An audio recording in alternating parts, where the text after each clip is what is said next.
Muy buenos días, hermanos. Es un gusto para mí llegar a la recta final de este estudio que hemos tenido del libro de Jonás. Y bueno, para darle entrada formal a nuestro estudio, pidamos la dirección de sí.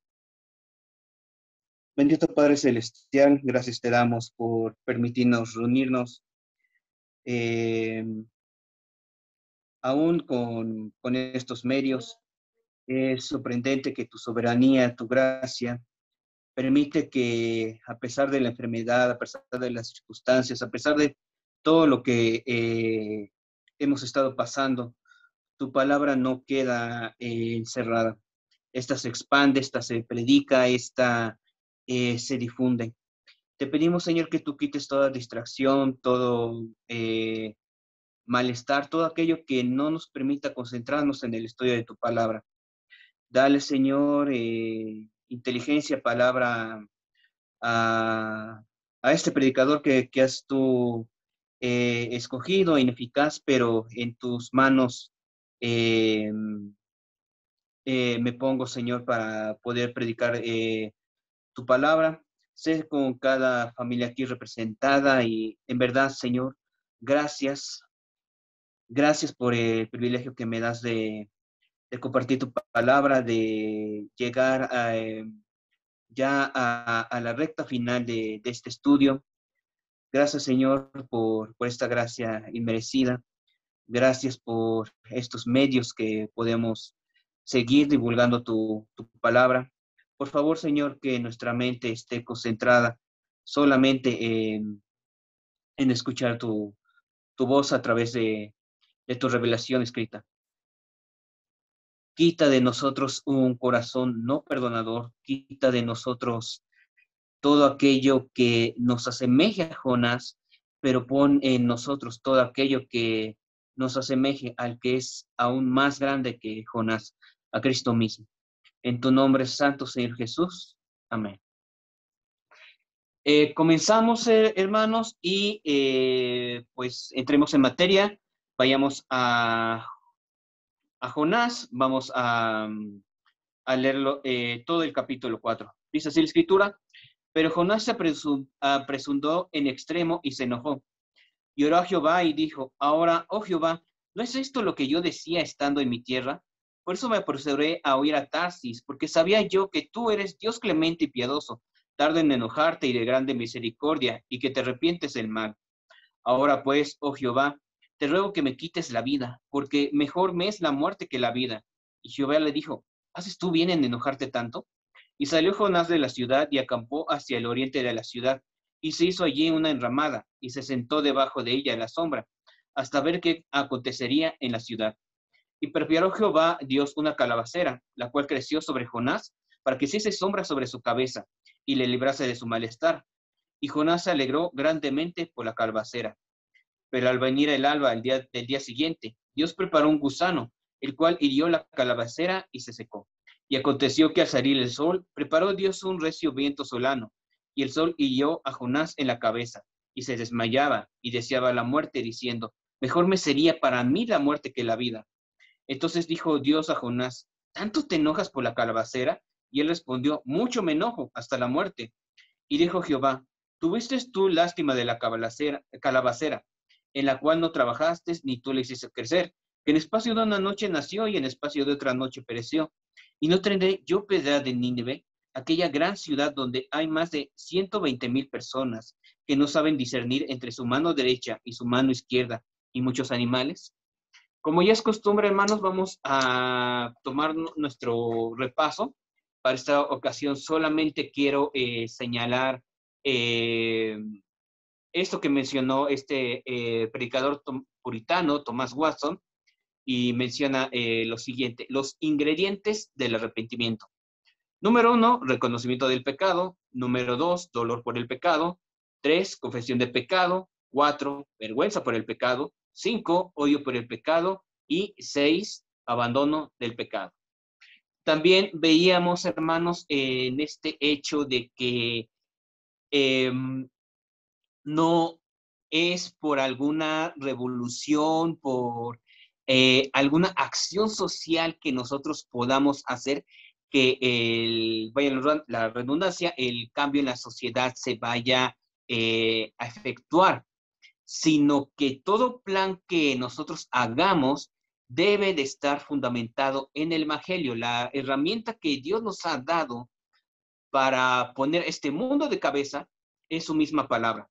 Menciona el pastor Sujel Michelin, la iglesia no está llamada a moralizar la nación, la iglesia está llamada a predicar el Evangelio. Es así, hermanos, como vamos a nuestro bosquejo para tener pues el orden de esta predicación, y el orden será el siguiente. Número 1, una teología, entre comillas, antropocéntrica, perdón. Número 2, no seas aguafiestas. Número 3, ¿cuál es tu respuesta a la pregunta? Entrando en el punto número 1, vamos a una teología antropocéntrica. Y hermanos, es un hecho que no se puede negar de que la iglesia actual está más centrada en el ser humano que en Dios mismo. Posiblemente ustedes escucharon de esta noticia de una, pues, cantante cristiana llamada Christine de Clario, al igual que su colega Julio Melgar. Julio Melgar fue uno de los pioneros en cuanto a las alabanzas modernas. Es diagnosticado con cáncer y para esto se hace un concierto, digámoslo así, un culto especial para orar por su sanidad. Una de las oraciones que más controversia causó dicho concierto fue la declaración de estas señoritas de Christine de Clario. Ella, orando por Julio Melgar, dijo una frase que causó mucha polémica, pidiendo por la sanidad de este hermano, y muchos de los asistentes, muchos de otros cantantes cristianos, obviamente pedían por la sanidad de este hermano, de Julio Melgar. Pero lo que dijo Christine de Clario llamó bastante la atención, y siendo pues de una corriente carismática, mencionó lo que ya hemos discutido en anteriores predicaciones. Nosotros declaramos sanidad y desatamos el espíritu de libertad y de sanidad, y etcétera, etcétera. Y la frase que detonó mucha controversia fue la siguiente: Señor, no aceptamos un no como respuesta. Órale, la criatura demandándole ahora al creador. Y esto, hermanos, para quien está acostumbrado a esta cultura no bíblica, no cristiana, sino cristianoide del mundo evangélico actual, dijo, sí, es que así es como se ora, arrebatando, reclamando las promesas que nosotros tenemos como hijos del rey. Pero tenga en cuenta la frase, no aceptamos un no como respuesta. Órale, o sea, esta joven llegó al departamento de reclamación celestial y le dijo a Dios, a ver, órale, no te estoy pidiendo, te estoy exigiendo la sanidad de Julio Melgar. O sea, ¿desde cuándo? Y es la pregunta que debe de saltarnos al analizar los versículos del 1 al 6. Vamos a ellos, pero Jonás se apesadumbró en extremo y se enojó y oró a Jehová y dijo, ahora, oh Jehová, ¿no es esto lo que yo decía estando aún en mi tierra? Por eso me apresuré a huir a Tarsis, porque sabía yo que tú eres, y fíjese, realmente Jonás le está reclamando con la misma palabra de Dios, con lo que Dios había revelado de sí mismo a Dios. Dice, por eso me apresuré a huir a Tarsis, porque yo sabía que tú eres Dios clemente y piadoso, tardo en enojarte y de grande misericordia y que te arrepientes del mal. Le está echando en cara a Jonás. Tú declaraste esto, tú en el contrato decías esto, ahora tú me lo cumples. Ahora pues, oh Jehová, te ruego que me quites la vida, porque mejor me es la muerte de la vida. Pregunta en automático, ¿de a quién le pertenece la vida? No solamente de Jonás, sino de cada ser humano. ¿No es acaso aquel que la dio? Y Jehová le dijo, ¿haces tú bien en enojarte tanto? Y salió Jonás de la ciudad y acampó hacia el oeste de la ciudad e hizo allí una enramada. Y se sentó debajo de ella a la sombra hasta ver qué acontecería en la ciudad. Y preparó Jehová Dios una calabacera, la cual creció sobre Jonás, para que hiciese sombra sobre su cabeza y le librase de su malestar. Y Jonás se alegró grandemente por la calabacera. La pregunta que nos debe de saltar inmediatamente es, ¿puede el malo reclamarle al alfarero? Y la respuesta es bastante obvia, ¿no? No, no puede, no tiene potestad el barro sobre aquel que lo está moldeando, pero nos comportamos como si fuese así. Isaías 45:9 menciona, hay del que pelea con su hacedor, el tiesto con los tiestos de la tierra. Dirá el barro al que lo labra, ¿qué haces? ¿O tu obra no tienes manos? Preparando este mensaje, hermanos, consultando otras versiones, me llamó bastante la atención que Nueva Versión Internacional, Nueva Traducción Viviente, en sí las modernas, mencionan, dirá el barro al alfarero, que no tienes discernimiento, no tienes inteligencia, ¿estás consciente de lo que estás haciendo? Porque, hermanos, si bien no en oración, en voz alta, no nos atrevemos a dirigirnos a Dios así, seamos honestos y digamos que hemos llegado a pensar así, que hemos reclamado a Dios como si Dios nos debiese algo. Y vean, esto es una actitud muy de puberto, ¿no? De chamaquito, mimado. Cuando un padre pregunta algo a su hijo, ¿qué es lo que espera del padre? Que el hijo le conteste, ¿no? Pues bueno, aquí el Señor pregunta a Jonás en el versículo 4, y Jehová le dijo, ¿haces tú bien en enojarte tanto? Que es lo que vemos inmediatamente en el versículo 5. Y salió Jonás de la ciudad y acampó hacia el oeste de la ciudad y pum, pum, pum, etc. ¿Qué es lo que vemos? O sea, aquí vemos la actitud de un chamaco que se le está demandando que responda a una pregunta y el nene, ¿qué es lo que hace? Se voltea y deja a su padre con la palabra en la boca. Y no solamente un padre cualquiera, a su amo, a su Dios, a su hacedor, lo deja con la palabra en la boca. Y no solamente eso, hermanos, seguimos analizando y Gálatas 5, del 16 al 23, es muy, muy claro en este punto, que manifiestas evidentes son las obras de la carne, lo que es totalmente contrario al Espíritu. Menciona así Gálatas 5, del 16 al 23. Digo pues, andad en el Espíritu y no satisfacáis los deseos de la carne. Porque el deseo de la carne es contra el Espíritu y del Espíritu es contra la carne. Y estos se oponen entre sí para que no hagáis lo que quisieres. Pero si sois guiados por el Espíritu, no estáis bajo la ley. O sea, aquí hay una aclaración. No se menciona en cuanto a ley ceremonial, ley mosaica. Se refiere a la ley que nuestra naturaleza caída nos ha sometido. Es esa. Y manifiestas son las obras de la carne, que son adulterio, fornicación, inmundicia, lascivia, idolatría, hechicerías, enemistades, pleitos, celos, iras, y muy importante para entender nuestro punto, iras, contiendas, disensiones, herejías, envías, homicidios, borracheras, orgías y cosas semejantes a estas, acerca de las cuales os amonesto, como ya los he dicho antes, que los que practican tales cosas no heredarán el reino de Dios. Punto muy diferente, más el fruto del Espíritu es Y fíjense que dice, porque nosotros somos muy mañosos, decimos los frutos. No, no, no, no. Las escrituras dicen el fruto, es uno solo.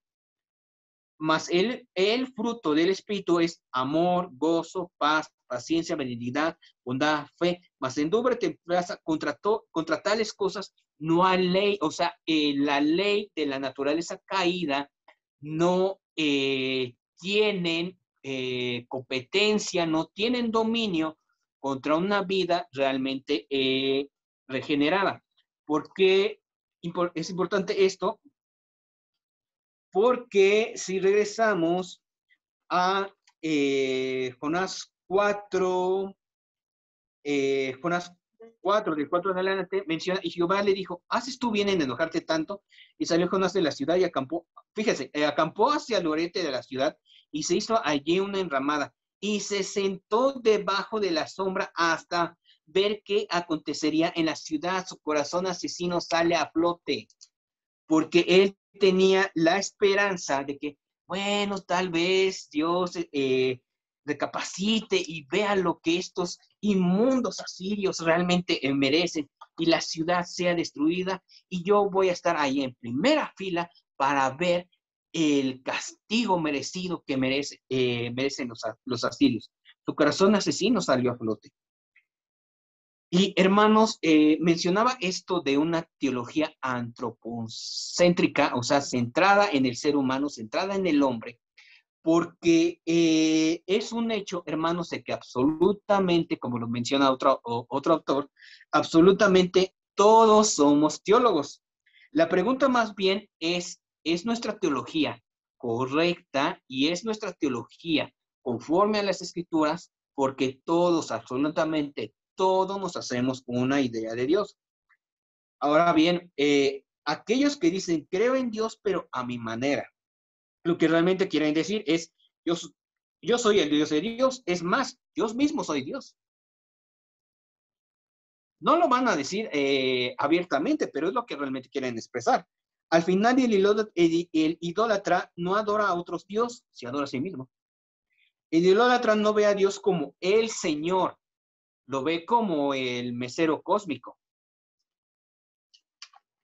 Pasando ahora a nuestro segundo punto, aguafiestas. Analicemos ahora, pero del capítulo 4, versículos del 6 al 11, menciona, y preparó Jehová Dios una calabacera, la cual creció sobre Jonás para que hiciese sombra sobre su cabeza. Aquí los exegetas, los eruditos, mencionan que lo más probable es de que esta planta haya sido una planta conocida como árbol de ricino, que es una planta que crece demasiado rápido. Puede ser, pero también recordemos que hay 10 milagros que se suscitan en nuestra narración de Jonás, mismos que Dios mediante analizaremos a detalle más adelante en cada uno de ellos. Pero bueno, es bueno mencionarlo, ¿no? Que la planta que más se piensa que Dios usó para hacerle sombra a Jonás fue esta planta, el árbol de resino. Y preparó Jehová Dios una calabacera, la cual creció sobre Jonás para que hiciese sombra sobre su cabeza y le librase de su malestar. Y Jonás se alegró grandemente por la calabacera. Hasta ahí podríamos pensar de que Dios se rebajó al capricho de Jonás y, ay, bueno, pues sí es cierto, pobrecito, ya voy a darle chance, ¿no? No, no, no, no, no. Dios es completamente soberano y no debe nada a nadie. Pues dijo lo siguiente, pero al venir el alba del día siguiente, Dios preparó un gusano, el cual hirió la calabacera y se secó.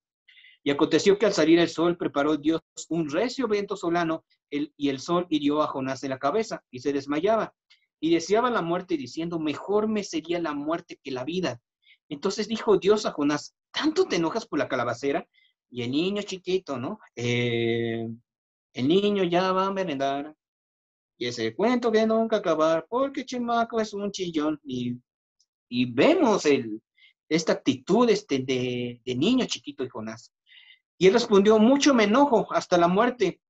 Y dijo Jehová, ¿tuviste tú lástima de la calabacera, en la cual no trabajaste, ni tú la hiciste crecer? En espacio de una noche nació y en espacio de otra noche pereció. Y no tendré yo piedad de Nínive, aquella gran ciudad donde hay más de 120,000 personas que no saben discernir entre su mano derecha y su mano izquierda y muchos animales. Aquí también se contesta alguna pregunta que muy probablemente en alguna ocasión nos hemos hecho. ¿Qué pasa con aquellos recién nacidos? Bueno, lamentablemente pierden la vida.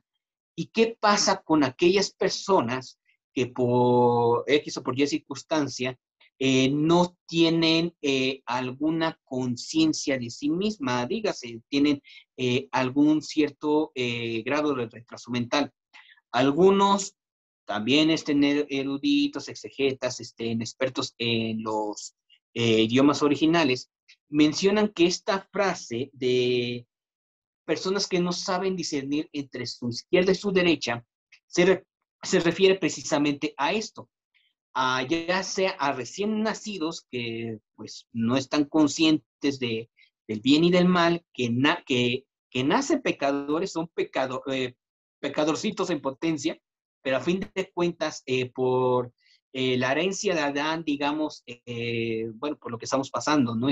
El virus del pecado ya lo tienen de fábrica, ya vienen con ellos, y bueno, ¿no? El bebé es pecador por naturaleza, más no de forma axiomática. Entonces, pues si el niño muere, pues, ¿cómo juzgársele si no está conciencia de lo que ha heredado? Y por lo tanto, por misericordia divina, el niño va en automático a la presencia de Dios, al cielo. Y de igual forma, una persona que padece un cierto grado de retraso por nacimiento, de igual forma, si es que la persona lamentablemente llega a perder la vida, pues bueno, pasa directamente a la presencia de Dios. Pero también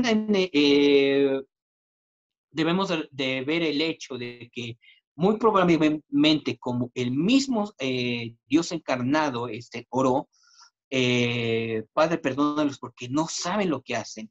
También se refiere a ese hecho.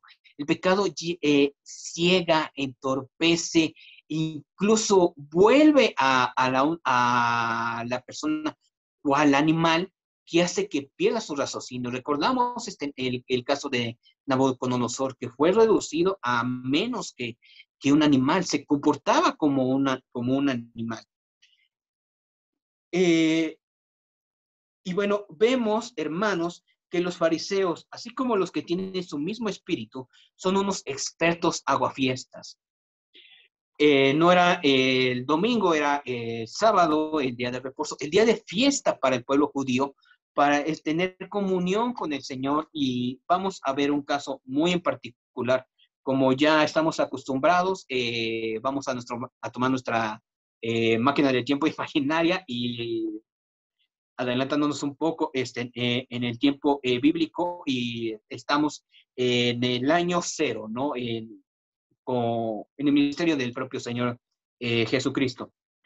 Y vemos en Marcos 3, del 1 al 6, lo siguiente. Otra vez entró Jesús en la sinagoga y había allí un hombre que tenía seca una mano tullida. Y le acechaban para ver si en el día de reposo le sanaría, a fin de poder acusarle. Entonces dijo al hombre que tenía la mano seca, levántate y ponte en medio. Y les dijo, ¿es lícito en los días de reposo hacer el bien o hacer mal, salvar la vida o quitarla? Pero ellos callaban. Era la mejor respuesta que le podían dar. Es la mejor respuesta que la religión le podía dar al Salvador. Entonces, mirándolos alrededor con enojo, entristecida por la dureza de sus corazones, aquí vemos un asomo de la doctrina de la unión hipostática. Dios es Jesús es 100% Dios, 100%, o bueno, palabras de Arcis Pro, ya después lo aclararemos más adelante, 99% Dios. Dijo al hombre, extiende tu mano. Y él extendió y la mano le fue restaurada sana. Y saliendo los fariseos, tomaron consejo con los ciudadanos contra él para destruirlo. haciendo bien, querían pagarle con mal.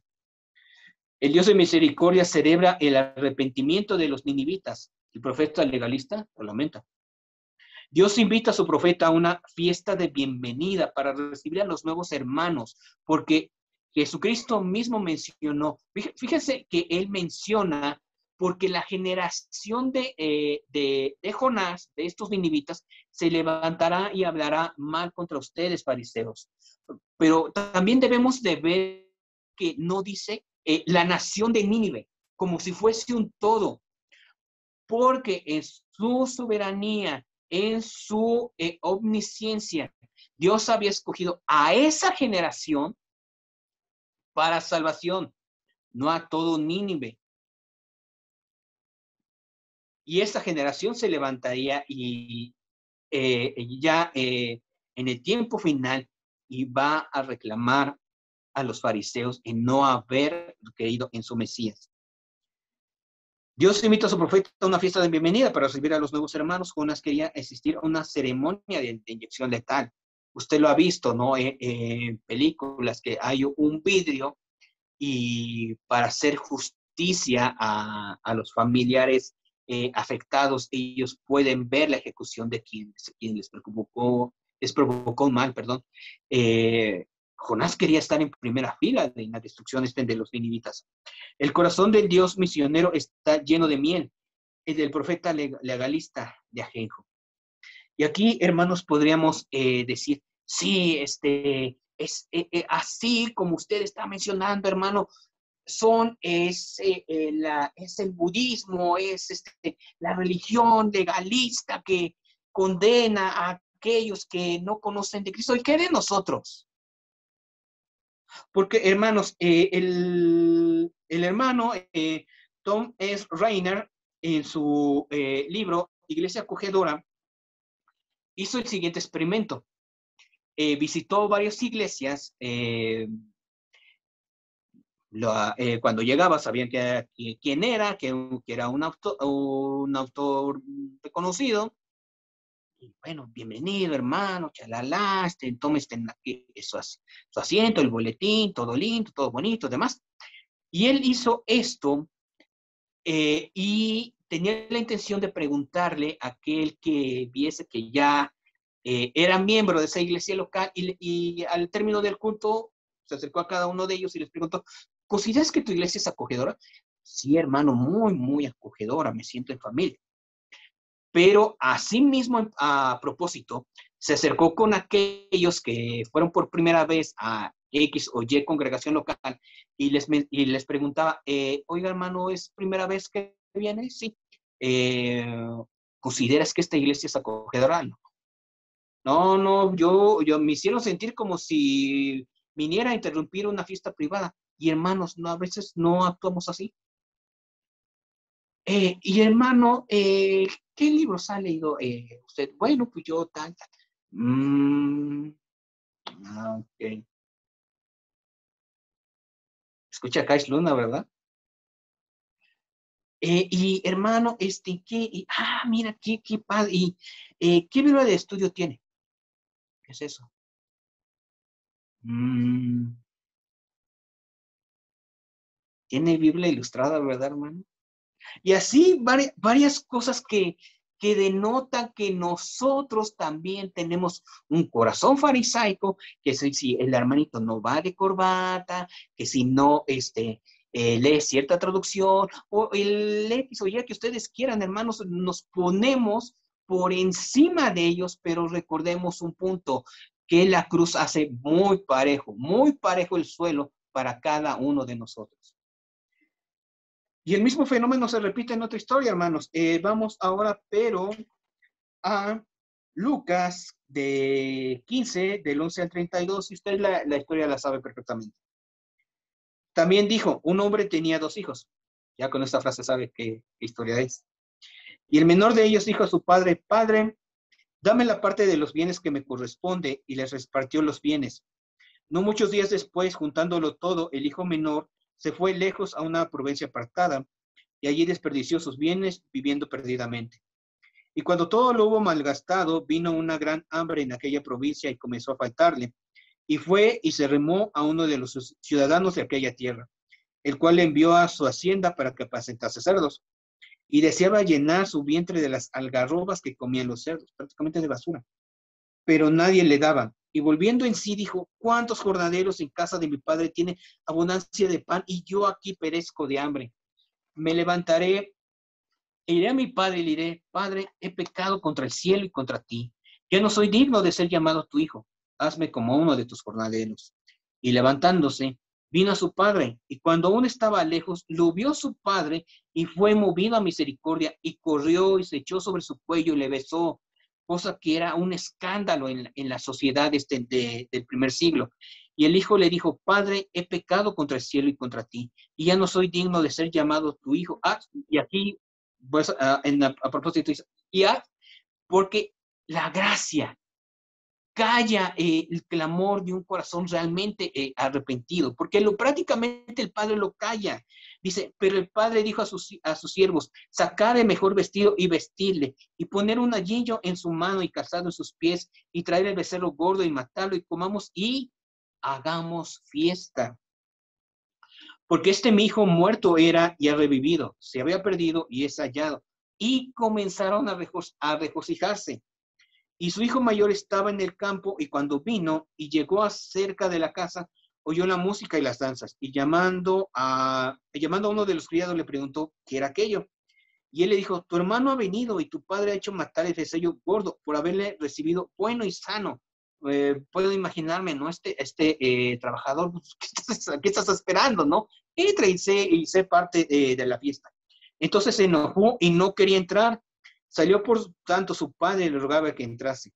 Mas él respondiendo dijo al padre, he aquí tantos años te sirvo, no habiéndote desobedecido jamás y nunca me has dado ni un cabrito para gozarme con mis amigos. El sentimiento como que ya nos es familiar, ¿no? Con lo que ya hemos leído.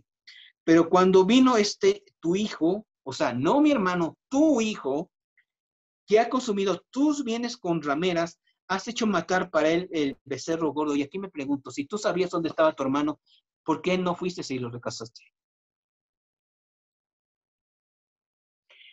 Si la religión sabe perfectamente dónde están los pecadores, qué es lo que están haciendo, ¿por qué solamente señalan con el dedo? Y no hacen nada por sacarlos de ahí. Creo que esa debería ser la pregunta. Él entonces le dijo, hijo, tú siempre estás conmigo y todas mis cosas son tuyas. Mas era necesario hacer fiesta y regocijarnos, porque tu hermano era muerto y ha revivido, se había perdido y es allá. Y hermanos, el corazón que ha recibido la gracia divina está llena de gozo, del legalista, de resentimiento. Martín Lutero, hermanos, confesó que antes de su conversión él odiaba a Dios, pues lo veía como un Dios cruel que lo mataría al instante por el más mínimo error cometido. Después de que Cristo lo regenerara, Lutero pasó de ser un monje resentido y lleno de miedo ante la ira divino, a ser un predicador, pastor, esposo, padre y amigo amoroso. Saulo de Tarso, lo hemos mencionado, después de ser derribado por Cristo resucitado, pasó de ser el asesino resentido, blasfemo, fanático e intolerante, a ser el apóstol generoso, amoroso, paciente, abnegado y gozoso. Otro caso que me llamó mucho la atención, Agustín Hipona narra que después de la transformación que Cristo hizo en él, una de sus chicas, una de sus casas, le dice, Agustín, Agustín, soy yo. ¿Jugamos? Y no debo de especificar a qué le estaba invitando a jugar. Y él contestó, sí, soy yo, pero ya no soy yo. Quien posee un corazón semejante al de los fariseos verá el pecado de su hermano, pero no moverá ni un solo dedo para ayudarle a superarlo. Mateo 23, del 1 al 4 nos menciona, entonces habló Jesús a la gente y a sus discípulos diciendo, en la cátedra de Moisés se sientan los escribas y los fariseos. Así que todo lo que os digan que guardéis, guardadlo y hacerlo, mas no hagáis conforme a sus obras, porque dicen y no hacen. Porque atan cargas pesadas y difíciles de llevar y las pone sobre los hombros de los hombres, pero ellos ni con un dedo quieren moverlas. Y aquí, hermanos, de serles sincero, no quería tocar el tema porque siento que con esto está como que de más. Aparte, como que para qué rascar en una herida que pues se está cicatrizando, ¿no? El caso de Ravi Zacharias, es lamentable que las acusaciones hechas hacia él, hacia su moralidad, pues hayan sido ciertas. Aquí, pues, en la librería donde laboro, varios hermanos mencionaron, pero ¿por qué se sigue vendiendo? ¿Por qué tienes el libro de este hermano y demás? Y dos aspectos, ¿no?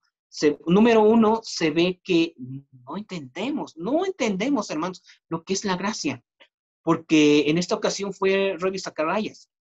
En la otra puede ser José Sustaita, en la otra puede ser otro hermano que caiga y se conozca el hecho, o que el mismo que está acusando sea el que caiga.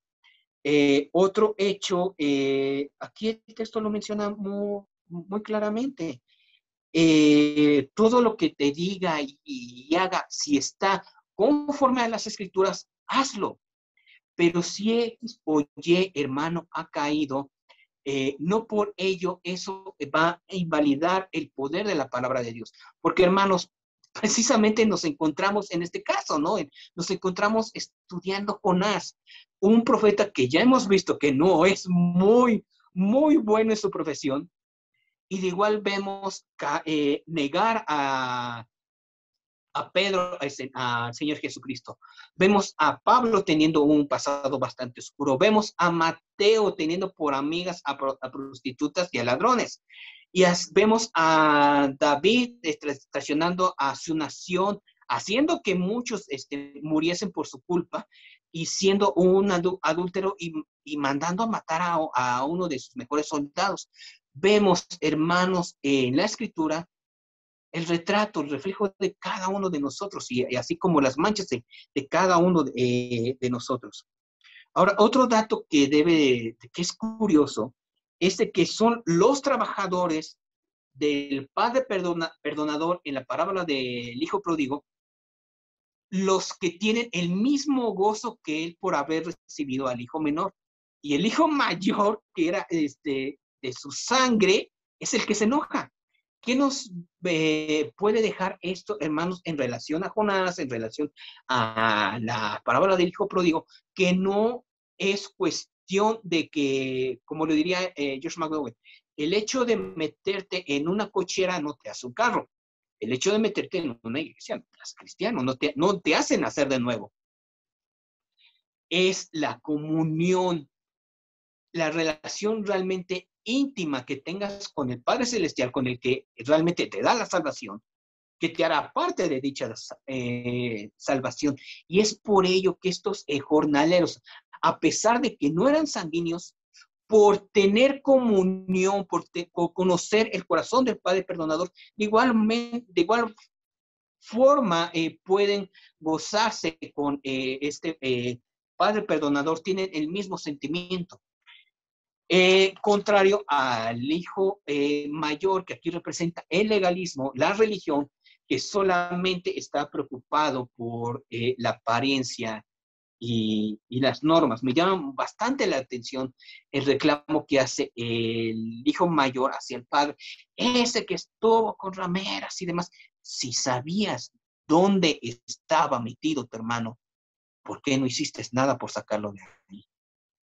La religión aplaude el esfuerzo y orgullo del ser humano. La gracia aplaude y celebra la inmerecida misericordia de Dios. La religión ofrece al ser humano la mentira de que lo has ganado. La gracia le muestra al ser humano su incapacidad espiritual y dice, no te preocupes. Alguien ya pagó por ti lo que tú jamás podrías pagar. Lo que les mencionaba, hermanos, la cruz hace que el suelo esté bien parejito para toda persona. Debemos de recordar de dónde Dios nos ha sacado, siguiendo bien montados, ¿no? En nuestra máquina del tiempo que nos lleva a siglo I. Ahora veamos de Mateo 18, del 23 al 35, menciona así la escritura: por lo cual el reino de los cielos es semejante a un rey que quiso hacer cuentas con sus siervos. Y comenzando a hacer cuentas, le fue presentado uno que le debía 10,000 talentos. A este, como no pudo pagar, ordenó su señor venderle y a su mujer e hijos y todo lo que tenía, para que se le pagase la deuda. Entonces aquel siervo, postrado, le suplicaba diciendo: Señor, ten paciencia conmigo y yo te lo pagaré todo. El señor de aquel siervo, movido a misericordia, le soltó y le perdonó la deuda. Pero saliendo aquel siervo, halló a uno de sus consiervos, y esto es muy, muy llamativo, que de igual forma los eruditos, los que saben, mencionan que fue un hecho inmediato de haber recibido su perdón y encontrarse con este consiervo, y que le debía 100 denarios, y haciéndole lo ahogaba, lo estaba ahorcando, diciendo: págame lo que me debes. Entonces su consiervo, postrado a sus pies, le rogaba diciendo: ten paciencia conmigo, yo te lo pagaré todo. La misma situación en la que hace un momento él estaba. Mas él no quiso, sino fue y le echó en la cárcel hasta que pagase la deuda. Viendo sus consiervos lo que pasaba, se entristecieron mucho y fueron y refirieron a su señor todo lo que había pasado. ¿Por qué se entristecieron?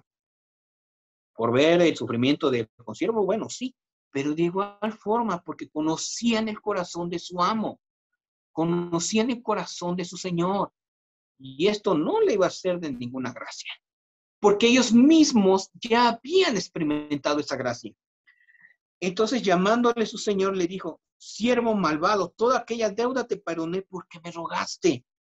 ¿No debías tú también tener misericordia de tu consiervo como yo tuve misericordia de ti? Entonces su señor, enojado, le entregó a los verdugos hasta que pagase todo lo que le debía. Así también mi Padre Celestial hará con todos vosotros si no perdonáis de todo corazón cada uno a su hermano sus ofensas. Porque, hermanos, aquellos que poseen aquellos que no poseen la capacidad de perdonar, no pueden dar aquello que no han experimentado. Dios es un Dios perdonador, así que lo obvio es de que sus hijos también lo sean. ¿Y cómo es posible que pidas aquello que tú mismo no estás dispuesto a dar? Porque, hermanos, en cuanto al Padre Nuestro, Jesús no lo deja como una opción. Y perdona nuestras deudas porque nosotros perdonamos a nuestros deudores. No, lo deja como un mandamiento. Otra historia en la cual se remarca este perdón. Y de hecho prácticamente es el mismo fenómeno, pero parafraseado, ya en un encuentro cara a cara con Cristo. Lucas 7, de 36 a 50 menciona: uno de los fariseos rogó a Jesús que comiese con él, y habiendo entrado en casa del fariseo, se sentó a la mesa. Entonces una mujer de la ciudad, que era pecadora, a saber que Jesús estaba a la mesa en casa del fariseo, trajo un frasco de alabastro con perfume. Aquí, hermanos, uno podría mencionar: bueno, pues ¿cómo hizo esta mujer para entrar? Si no era una persona grata, ¿cómo fue que se coló a la cena? Debe de entenderse que en el tiempo de Jesús un banquete estaba abierto a todo público, y de hecho cualquiera se podía meter, porque pues Israel hacer una comunidad, y era una forma de mostrar a la gente: miren, el Señor me ha bendecido con estos bienes, ahora yo lo hago extensivo a los demás. Era una era una etiqueta de cultura, perdón, en aquel tiempo. Entonces es por ello que la mujer pudo meterse. Y estando detrás de él a sus pies, llorando, comenzó a regar con lágrimas sus pies y los enjugaba con sus cabellos, y besaba sus pies y los ungía con el perfume. Cuando vio esto el fariseo que le había convidado, dijo para sí, y esto en serio a mí me fascina. Dijo para sí, o sea, no, mentalmente, si fuera profeta, conocería quién y qué clase de mujer es la que le toca, que es pecadora. Entonces respondiendo Jesús, y uno podría decir, Lucas, ¿en qué momento respondió Jesús? Que el fariseo no hizo ninguna pregunta, pero leyó su mente.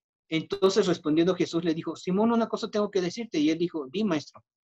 Un acreedor tenía dos honores, el uno le debía 500 denarios y el otro 50.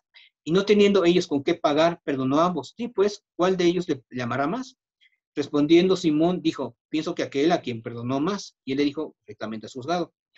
Y vuelto a la mujer, dijo a Simón, ¿ves a esta mujer? Entré a tu casa y no me diste. Y aquí, hermanos, empieza el reclamo de Jesús, el manual de Carreño de su tiempo. Porque le menciona, y vuelta la mujer, dijo a Simón, ¿ves a esta mujer? Entré a tu casa y no me diste agua para mis pies, mas esta ha regado mis pies con lágrimas y los ha enjugado con sus cabellos. La primera acción que un invitado en tiempos de Jesús debía de tener para con su invitado era traer al esclavo más humilde para que éste le lavase los pies. O cosa más extrema para hacer como que más extensiva la expresión de anfitrión, de ser un buen anfitrión, era de que el mismo que había invitado fuese quien le lavase los pies al invitado. No me diste beso, mas esta, desde que entré, no ha cesado de besar mis pies. Esto, si cree que esto de los sacerdotes de besarles la mano es una cuestión extraída del catolicismo, no, eso también ya estaba en el tiempo de Jesús, besar ya sea en la mejilla o en la mano a una autoridad, en este caso a un rabino. No ungiste mi cabeza con aceite, mas esta ha ungido con perfume mis pies. Cuando llegamos a una casa, ¿cuál es el alimento que por base nos dan? ¿Deseas un vaso de agua? Bueno, pues lo mismo era en la cuestión de Israel. Se le ofrecía una toalla untada con aceite para que la persona se la pudiese cambiar. Recordemos, hermanos, que es pues incorrecto como nos lo pone en las películas de que Jesús llevaba la cabeza destapada. No, lo más probable es que sí haya llevado un kipá, si se quiere ver así, un kipá primitivo, bueno, para como se usa en nuestro tiempo, o un turbante, un tocado, pero en sí algo que cubriese su cabeza en señal de respeto hacia Dios, precisamente. No le dio esto el fariseo. Por lo cual te digo que sus muchos pecados le son perdonados porque amó mucho, mas a quien se le perdonó poco, poco ama. ¿Dónde podemos ver el hecho de su amor de esta prostituta? Pues en el hecho de que cero pena, cero qué dirán, mi enfoque está en aquel que ya me ha perdonado. Eso fue su gran amor. Si se quiere ver en un hecho monetario, está el hecho de que un frasco de alabastro era bastante caro, era el ahorro de toda una vida. También debe de verse que el hecho de que usase de toalla, no una toalla, sino el cabello de esta mujer, era porque el cabello era el orgullo de las mujeres en el tiempo de Jesús.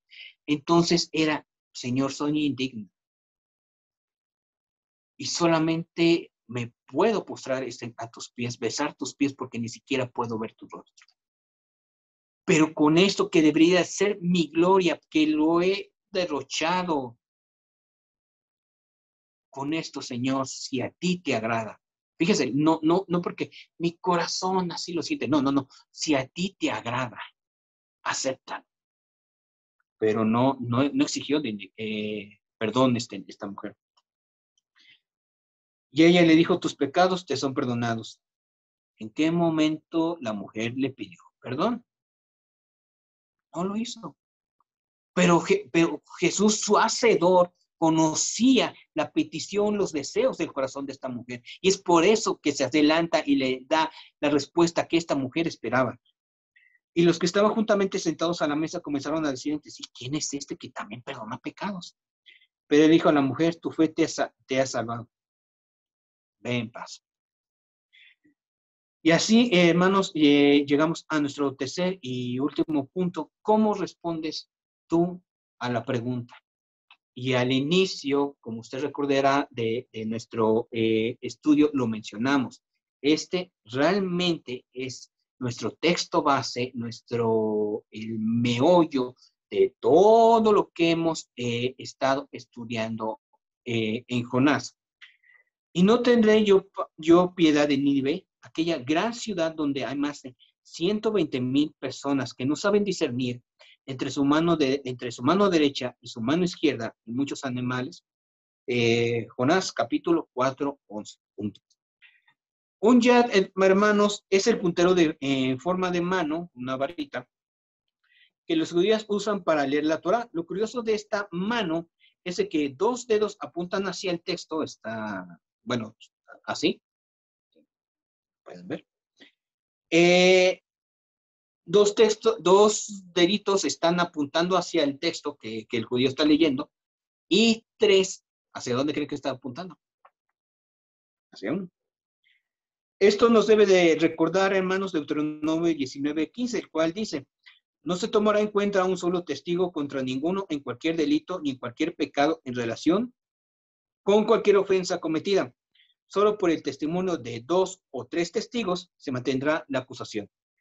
A esto se suma lo que Dios encarnado mencionó en Mateo 18:16. Mas si no te oyere, toma aún contigo a 1 o 2, para que en boca de 2 o 3 testigos conste toda palabra.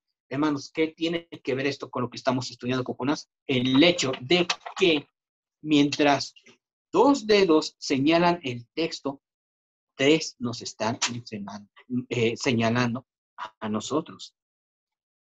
Y aquí, hermanos, la pregunta que Dios hace a Jonás se vuelve para con nosotros. Tú, en el lugar de Jonás, tú, ¿cómo debes de responder? Porque, hermanos, es cierto que cada uno de nosotros tiene a su propio ninivita. Personas que nos hacen la vida imposible, personas que nos son difíciles, personas que incluso nos han hecho un daño. Pero como lo mencionamos, Jesús en el Padre Nuestro no pone como una opción el hecho de perdonar, lo pone como una orden. Y perdona nuestras deudas como también nosotros perdonamos a nuestros deudores. Mateo 6:12. Más adelante, mismo texto, porque si perdonáis a los hombres sus ofensas, os perdonará también a vosotros vuestro Padre Celestial. Mas si no perdonáis a los hombres sus ofensas, tampoco vuestro Padre os perdonará vuestras ofensas. Jefe, hermanos, es aquel que manda valiéndose solamente de su puesto de autoridad. Líder es el que con su ejemplo como base invita a que se le imite. Y hermanos, no es bastante grande el ejemplo del Señor Jesucristo. En Lucas 23:34, Padre, perdónalos porque no saben lo que hacen. Y ya en anteriores explicaciones lo hemos visto. Esto no lo dijo una vez, lo dijo mientras lo estaban martillando.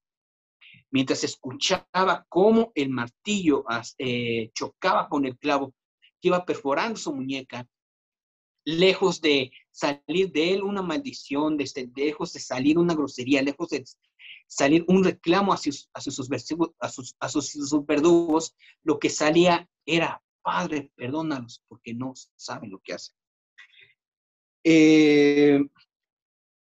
El apóstol Pedro en su primera carta, capítulo 2:21, menciona, pues para esto fuisteis llamados, porque también Cristo padeció por nosotros, dejándonos ejemplo para que sigáis sus pisadas, el cual no hizo pecado, ni se halló engaño en su boca, que cuando le maldecían no respondía con maldición, cuando padecía no amenazaba, sino que encomendaba la causa al que juzga justamente. Hermanos, si ustedes creen que esto de lo de los Óscares, la alfombra roja, famosa alfombra roja. ¿Fue un bonito invento de ellos? No.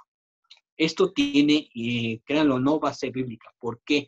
Porque aquí Pedro hace referencia, para que sigáis sus pisadas, de que el cuerpo de Jesús estaba tan sangrante, tan herido, que efectivamente cuando él caminaba dejaba huellas de sangre. Eso era la alfombra roja. Y es por ello de que cuando el Rey de Gloria fue coronado para su obra máxima de salvación, eso tomó como de referencia para la alfombra roja para cuando por el esfuerzo de un artista, de una obra, se le reconociese. De ahí el color, no es un mero capricho. Pero bueno, no estamos hablando de ese punto, sino del hecho de que Jesús, con su ejemplo, nos da la orden de perdonar. Si solamente hubiese sido así de que perdonen por en nombre del amor, bueno, hubiese sido un gurú más, un consejero más, pero él con su vida y no la vida de cualquier persona, de Dios mismo encarnado, dio ejemplo de lo que es el perdón. Y hermanos, lo hemos llegado a escuchar, decir que Dios te perdone y yo no. Es básicamente declarar que nuestro juicio es muchísimo mayor que el Creador. Sí, Luis, el autor de las Crónicas de Narnia, menciona, ser cristiano significa perdonar lo imperdonable en otros, porque Dios perdonó lo imperdonable en ti. Si Jesús perdonó, ¿quiénes somos nosotros para no hacerlo? ¿Desde cuándo el criterio de la criatura es superior al del Creador? Con esto, hermanos, finalizamos el estudio del capítulo 4, más no en sí nuestro estudio de Jonás. Quisiera tocar lo concerniente precisamente a los milagros, lo concerniente a lo que muchos se han de estar preguntando. ¿Fue una ballena? ¿Fue un pez sobrenatural? ¿Qué fue lo que se tragó a Jonás? Pero aquí nos cabe responder a la pregunta que en este momento el Señor nos ha sacado de nosotros. En el lugar de Jonás, ¿tú qué hubieras hecho? En tus zapatos, ¿cómo respondes a la pregunta? No yo de tener piedad de aquel que te ha lastimado, que te ha hecho daño, de la misma forma que lo he tenido para contigo. Vamos a orar más. Señor, gracias te damos por este estudio. Gracias te damos por tu palabra que nos confronta, que nos recuerda la inmerecida gracia que tú tuviste para con nosotros y la demanda que tú como nuestro rey, como nuestro amo, haces a cada uno de nosotros. Tú, ¿cómo perdonas a aquellos que te han ofendido? Y no solamente los perdonas, ¿tú qué haces para buscarlos? ¿Tú qué haces para que esa gracia que yo te he dado, tú la extiendas a otras personas? Señor, danos valientes, también danos de nuevo, danos sabiduría para llegar a aquellas personas que nos han hecho daño, que no conocen de ti. Y también, Señor, ayúdanos a tener no el corazón de Jonás, sino el corazón de aquel que creó y utilizó a Jonás a pesar de sus defectos. Úsanos, Señor, a pesar de nuestros defectos, y haz que nuestros familiares, nuestros amigos, aquellos que no conocen de ti, conozcan de ti. Tú abre sus ojos, abre sus corazones al entendimiento de tu palabra y tráelos hacia el arrepentimiento, Señor. Esto te lo agradecemos y te lo pedimos en tu nombre, Señor Jesús. Amén. Gracias, hermanos. Estamos despedidos.